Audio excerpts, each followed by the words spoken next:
بسم اللہ الرحمن الرحیم۔ سحری کھانا یہ آپ صلی اللہ علیہ وسلم کی مبارک سنت ہے۔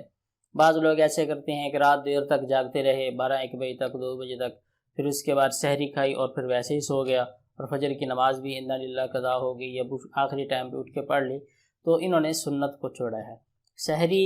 کھانا یہ آپ صلی اللہ علیہ وسلم کی بہت بڑی سنت ہے، اور اس کی 7-8 فضیلتیں آج ہم ذکر کریں گے۔ ویسے کتابوں میں بہت زیادہ فضیلتیں ہیں اس کی۔ سب سے پہلی فضیلت یہ ہے کہ آپ صلی اللہ علیہ وسلم نے ارشاد فرمایا کہ اس سحری کے کھانے کو کھاؤ، اللہ تعالیٰ نے اس میں برکت داخل کر دی ہے، اس میں اللہ نے برکت نازل فرما دی، اور یہ بخاری شریف کی حدیث نمبر 1923 ہے۔ برکت نازل فرمائی، اور اس برکت کا نتیجہ یہ ہوتا ہے کہ سارا دن ہمیں بھوک پیاس نہیں لگتی، اور اس سحری کے کھانے کی برکت یہ ہوتی ہے کہ اللہ تعالیٰ دین اور اعمال کی طرف ہم آگے مزید بڑھاتے رہتے ہیں، اور اس سحری کے کھانے کی برکت یہ ہوتی ہے کہ ہم اپنے جسم پر قابو پا لیتے ہیں، اور ہم روزمرہ کے کام کاج کرتے رہتے ہیں، ہمیں کوئی تھکاوٹ محسوس نہیں ہوتی، الا قلیل کہ وہ تقریباً عصر کے ٹائم 4 بجے جا کے کچھ نہ کچھ کمزوری اور ویکنس محسوس ہوتی ہے، ورنہ عام طور پہ ہم صبح بھی کھانا کھاتے ہیں، گھنٹہ ڈیڑھ بعد پانی پیا، گھنٹہ 2 بعد اور کھانا کھا لی، گھنٹہ ڈیڑھ بعد ٹی ٹائم آ گیا، لیکن یہ رمضان کے روزے اور سحری کی برکت ہے کہ ہم نے صبح سے کھایا اور شام تک دوبارہ ہمیں کسی چیز کی طلب اور ضرورت محسوس نہیں ہوتی، اللہ قلیل کے آخر میں جا کے تھوڑی سی ضرورت محسوس ہوتی ہے۔ اس لیے اس سحری کے کھانے میں برکت ہے، سحری کا کھانا کھائیں۔ دوسری فضیلت یہ ہے کہ حضرت صاحب بن یزید رضی اللہ تعالیٰ عنہ حدیث نقل کرتے ہیں، طبرانی کبیر کے حدیث نمبر 6699۔ اس میں یہ ہے کہ اللہ جل جلالہ نے سحری کے کھانے میں برکت نازل فرمائی ہے، لہذا تم اس سحری کے کھانے کو کھایا کرو۔ تیسری حدیث ہے حضرت ابو ہریرہ رضی اللہ تعالی عنہ، وہ فرماتے ہیں کہ اللہ جل جلالہ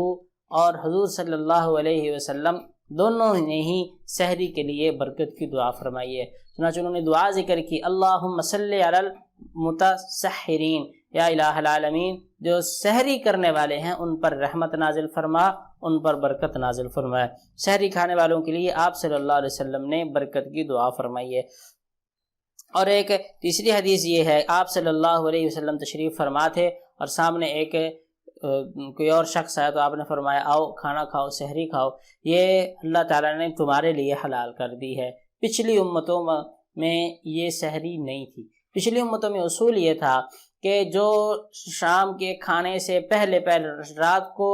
سونے سے پہلے جو کھا لیا وہ کھا لیا، جب سو گئے تو اگلا روزہ شروع ہو گیا، بس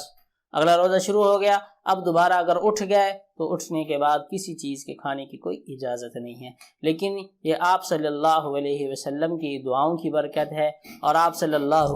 علیہ وسلم کے آنسوؤں کی برکت ہے۔ یہ اس امت کو اللہ نے یہ خصوصیت عطا فرمائی کہ اس امت میں اللہ جل جلالہ نے سحری ان کے لیے حلال فرمائی ہے، اور سحری میں اللہ تعالیٰ نے ان کے لیے برکتیں بھی رکھی ہیں۔ اور ابن عباس رضی اللہ تعالیٰ عنہ اس حدیث کے راوی ہیں، شعب الایمان میں حدیث نمبر 3628، وہ فرماتے ہیں کہ سحری کی کھانے میں اللہ نے قوت رکھی ہے،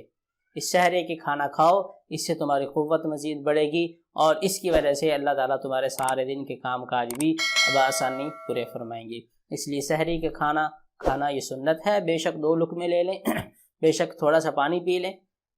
طلب نہ بھی ہو پھر بھی اس کو سنت سمجھ کر اس پر عمل کریں۔ اللہ ہم سب کو سحری کی برکتوں سے مالا مال فرمائے۔